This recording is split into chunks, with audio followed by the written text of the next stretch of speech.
এখন আমরা জানবো আদিল রায়ের জীবনী ও ক্যারিয়ার সম্পর্কে বিস্তারিত। তো ভিউয়ার্স, কেমন আছেন সবাই? আশা করি সবাই ভালো আছেন। তো শুরু করা যাক ভিডিওটি।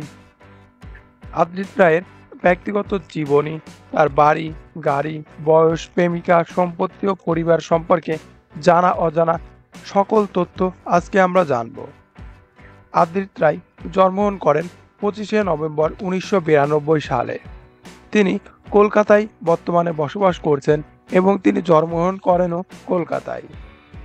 বর্তমানে 2024 সাল অনুযায়ী তার বয়স চলছে 32 বছর। এই অভিনেতার উচ্চতা 5 ফিট 8 ইঞ্চি এবং তার ওজন 76 কেজি। তিনি কলকাতায় লামার্টিন স্কুল থেকে তার স্কুল জীবন শেষ করেছেন এবং টেকনো ইতিয়া থেকে গ্র্যাজুয়েশন কমপ্লিট করেছেন তিনি। আদিল রায় ছোট থেকেই পড়াশোনা করতে অনেক পছন্দ করেন এবং পড়াশোনার পাশাপাশি গান গাইতেও তিনি খুবই পছন্দ করেন এবং এই অভিনয়ের দিকেও তার বিশেষ আগ্রহ ছিল বলে তিনি আজকে এত দূর এবং অভিনয় জগতে এত সুন্দর জায়গা তিনি দখল করেছেন। তিনি তার ক্যারিয়ার জীবন শুরু করেন থিয়েটারে অভিনয়ের মাধ্যমে।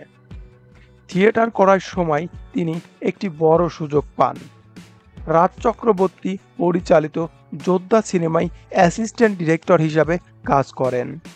তারপর 2018 সালে ভারত ও বাংলাদেশের যৌথ প্রযোজনায় নূরজাহান সিনেমায় নায়কের ভূমিকায় অভিনয় করেন। অভিনয় করে বেশ জনপ্রিয়তা অর্জন করেন। এরপর প্রেম আমার 2 সিনেমায় নায়কের ভূমিকায় অভিনয় করেন। তারপর অদ্রিতকে বেশ কয়েকটি সিনেমায় অভিনয় করতে দেখা যায়, যেমন পাঁচওয়ার্ড, পরিণীতা ইত্যাদি। কিন্তু এই অভিনয় এবং এই সিনেমাগুলোর মাধ্যমে তিনি করতে পারেননি। জনপ্রিয়তা লাভ করেছে কিন্তু ব্যাপকভাবে জনপ্রিয়তা লাভ করতে পারেননি, এটা আপনাদেরকে বোঝানো হয়েছে। জনপ্রিয়তা লাভ করে তিনি জি বাংলায় অনুষ্ঠিত মিঠাই ধারাবাহিকের মধ্যে দিয়ে। এই নাটকের মাধ্যমে তিনি ব্যাপক জনপ্রিয়তা করে। এবার আসব এই অভিনেতার ব্যক্তিগত জীবনের বিষয় নিয়ে। গত 10 বছর ধরে সুপ্রিয়া মণ্ডলের সাথে প্রেমের বন্ধনে আবদ্ধ ছিল তিনি। তাদের নাকি বিবাহ হওয়ার কথাও ছিল, তবে হঠাৎ করে 2021 সালে বিচ্ছেদ হয়ে যায় তাদের ভিতরে।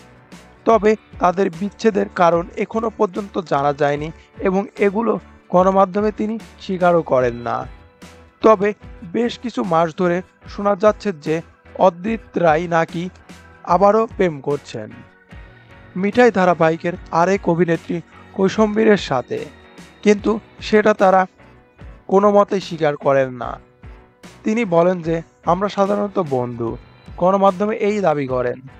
যদিও তাদের একসাথে বিভিন্ন জায়গায় বিভিন্ন সময় কাটানো এবং সোশ্যাল মিডিয়াতে ছবি প্রকাশ পায়, তবে তিনি একটি কথাই বলেন যে তিনি এখন তাদের সম্পর্কে তারা কবে স্বীকৃতি দেন সেটা জানার বিষয় এবং দেখার বিষয়, তারা কবে গণমাধ্যমে প্রকাশ করেন। এবার আসা যাক তার ইনকাম সম্পর্কে। তিনি তার প্রতিটি সিনেমার শুটিংয়ের জন্য বা নাটকের জন্য তিনি 40 থেকে 45 হাজার টাকা পর্যন্ত নিয়ে থাকেন প্রতি এপিসোড প্রতি, এবং সিনেমায় অভিনয় করেন 2 থেকে 3 লাখ টাকার পারিশ্রমিক নিয়ে থাকেন। অদ্রিতের মোট সম্পত্তির পরিমাণ বলতে গেলে তিনি 90 লাখ টাকার কাছাকাছি তার এবং তার একটি দামি কারও রয়েছে। এটি একটি মহেন্দ্র কার, এটি মূলত জিপ বলা হয়। তো ভিউয়ার্স, অদ্রিত রায়ের জীবনী ও ক্যারিয়ার সম্পর্কে আপনারা জানলেন। এবার তার পার্সোনালিটি এবং তার অভিনয় আপনাদের কাছে কেমন লাগে তা কমেন্ট বক্সে আমাদের জানান, এবং এই ধরনের ভিডিও পেতে নিয়মিত আমাদের চ্যানেলটি সাবস্ক্রাইব করে রাখুন। ধন্যবাদ।